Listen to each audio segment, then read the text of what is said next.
last 20 years, I've worked with hundreds of organisations to improve their business and operational quality, mostly through improving their IT services, help desks and service desks. In this series, we follow that process as I look at a chosen company and their service desk delivery as the service desk inspector.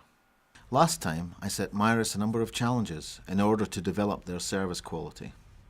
This episode, I've come back to see how they've got on. In order to find out, I do some more individual interviews, plus I've asked the management team to present their progress in a meeting.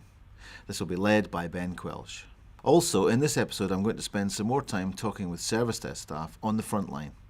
And I'll be talking directly to some Mirus customers to find out what they think of the service and dealing with the company. Welcome to episode 2 of the Service Desk Inspector. I'm back at Mirus IT in Milton Keynes to follow up the first episode and the recommendations that I made. Since I've been here, I've also written a report which I've submitted, which has got lots of recommendations and advice and so on. And so today it's a question of going in and seeing how they've got on. So let's go and have a look.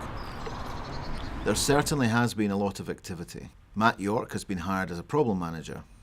This is quite unusual to get this progress so quickly. Mirus are also well into the progress of hiring a service delivery manager. Progress has been positive in all the areas highlighted in my consultancy report. At the review meeting, Ben lays out the actions taken in more detail. We've actually organised some separate meetings away from our monthly senior management meeting to actually go through the business plan, understand the risks that are in the business, and just spend a bit more time around those areas that you've recommended for improvement. We've actually got a new marketing manager coming on board. She joins the business on the 7th of March, I believe, off the top of my head. For me, this is all very positive and constructive, particularly the part where MD Paul Tomlinson has booked a holiday. Paul's actually already booked a holiday. It's booked for early June. So that is the deadline for us to get all the previous items in place, really, and that comfort criteria defined. It's actually 11 days that I'm away for. Goodness me. Yeah. Fantastic. Paul has also started writing down anything where he feels he carries out a task that could be handed over to his management team. The problem manager, service delivery manager hopefully will be on board shortly. We've identified somebody in the business to be the interface for the project management side of the business. I was approached to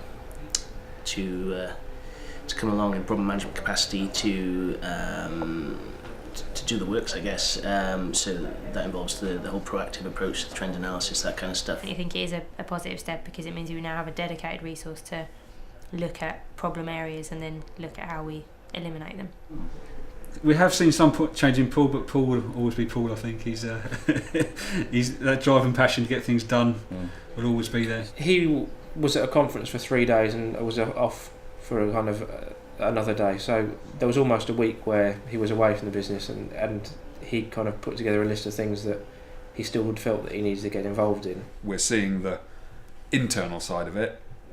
The marketing person comes on board in March to grow the external side of it, to try and grow the income side of it, essentially. So I think we've geared up through some of the changes you've recommended and some of the changes we were going to make anyway. We've geared up for that internally, and now the $1 million question is, can we get the income in to sort of get the external side of it, essentially? It's mostly about keeping the customer sweet. If if they're panicking, you just got to basically say in a different way to them, not telling them to calm down, but just to basically reassure them this problem is going to be fixed. It's no different to in everyday life. If someone's annoyed or if they're kicking off,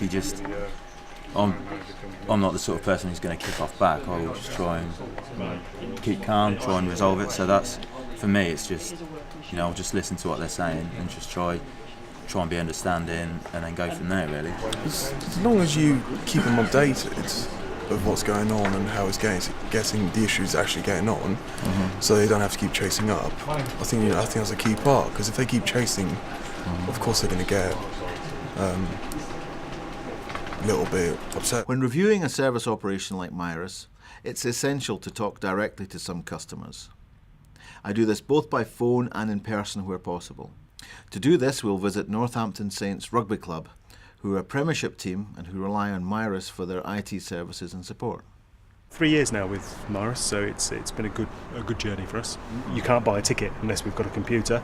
Obviously, we can't invoice our customers without computers, all the way through to the player and analysis department. One of the big advantages, again from a Mirus standpoint for us, is that most of the people there are actually taught what I would call real English as opposed to IT speak, which I think is important from our point of view because we don't have an IT department. You know, whilst I know a bit about IT myself, I'm still not an expert at it, and I need things probably explaining in baby language to me. And actually, when they get a user phoning them, you know, they need to have, you know, it explained to them in rudimentary terms, really. But you know, that's a skill that I don't think a lot of companies actually possess, and it's a good point. It's probably one of the best points of them, really. Obviously, with everything, there's always room for improvement, and it's only little things that would make a difference. But yeah, no, I'd certainly give it an 8 out of 10. It's, you know, it's been a good service for us, and it's kept us running very, very well. What I would do, or probably change a little bit, is a bit more consistency in the people that actually come and visit us as a site, which isn't a major criticism. The people that come are always good, but actually it's nice from,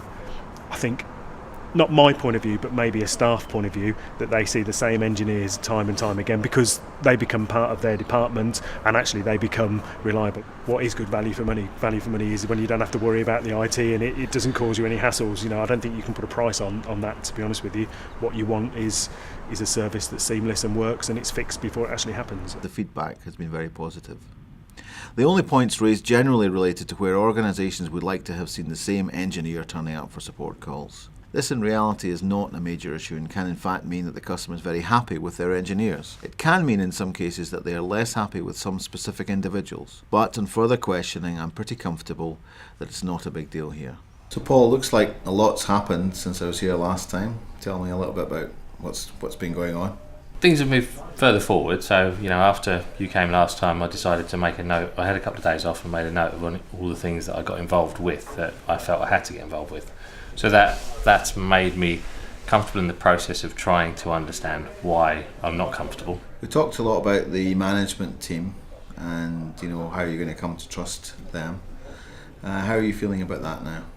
I definitely think the senior management team I've got are the right people for the business. Whether or not they're at the right level and have a good enough understanding of the business, given that some of them have only been with us a very short time. I've been here for nearly 10 years.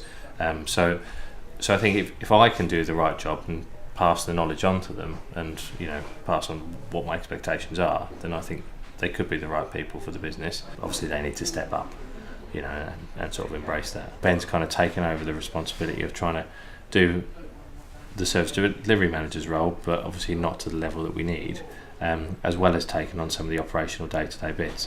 And since he's been here, I've been able to concentrate a lot more on strategic things within the business, not to the level that I want to going forward, but it's certainly freed up an awful lot of my time. Once we've got the service delivery manager in place and Ben's time's then freed up, he can concentrate on what he's really here for, and then that should free me up to kind of concentrate on where we want to take the business to. I didn't necessarily want someone who'd done that role for 20 years in another organisation. I was concerned that they may say, you know, they may try and change the culture of the business from, you know, the culture of the business is very important to me. We have a lot of fun, we get a lot of work done. But if I bring someone in who's very experienced and, you know, they might get great results, but everyone might not want to come to work in the morning. We've recognised that, you know, whilst we've been growing as a business, the profits haven't been growing in line with the turnover. And we know that, you know, we're not in a cash-strapped situation, you know, we're not going to go bust tomorrow or anything else like that. But it'd be nice to be able to get to a point where our overheads are covered every month by the support revenue that we're seeing coming in. And I think people like the problem manager and service delivery manager will help to give us those efficiencies, you know, that will obviously translate into profit. So certainly, you know, if we could say that we achieved an SDI certification and we achieved a profitable service desk with happy customers, I think that'd be utopia, really. That'd be the right place that we'd like to be. My main concern going forward is in fact around the pace of change and how the organisation copes with bringing in new people quickly. From my experience, this pace of change usually can have side effects, and I wouldn't be surprised if there are some further discussions and new issues that crop up in the medium term. For now, however, it seems that good progress is being made and that the organisation is keen to move forward and support growth. I'm very impressed with the progress made, with the slight reservation that sales will need to be made and more business won in order to support the growth and new headcount. I'll be keen to see the new marketing person and what they can bring to the organisation moving forward. So I guess it's the nature of the beast, an organisation of this size that can make change happen so quickly and get things done. It's only 4 weeks since I've been here and they've achieved a fantastic amount. They've hired one new person, a new role in place. They are in the process of hiring a service delivery manager. They are doing a whole pile of other things in line with the recommendations that I gave them, both here and in my report. So they are doing a lot, and they are taking this process very seriously, with a view perhaps at the end of it to achieving certification for the service desk, as well as getting the kind of business results that they are looking for. And it's that kind of alignment of basically business objectives with what IT and service desks are doing that it would be great to see across the industry in a more clearly defined way. We have this problem in large organisations of separating these things out, and actually the fact is that when you see it in the role with a smaller organisation, it's one and the same thing.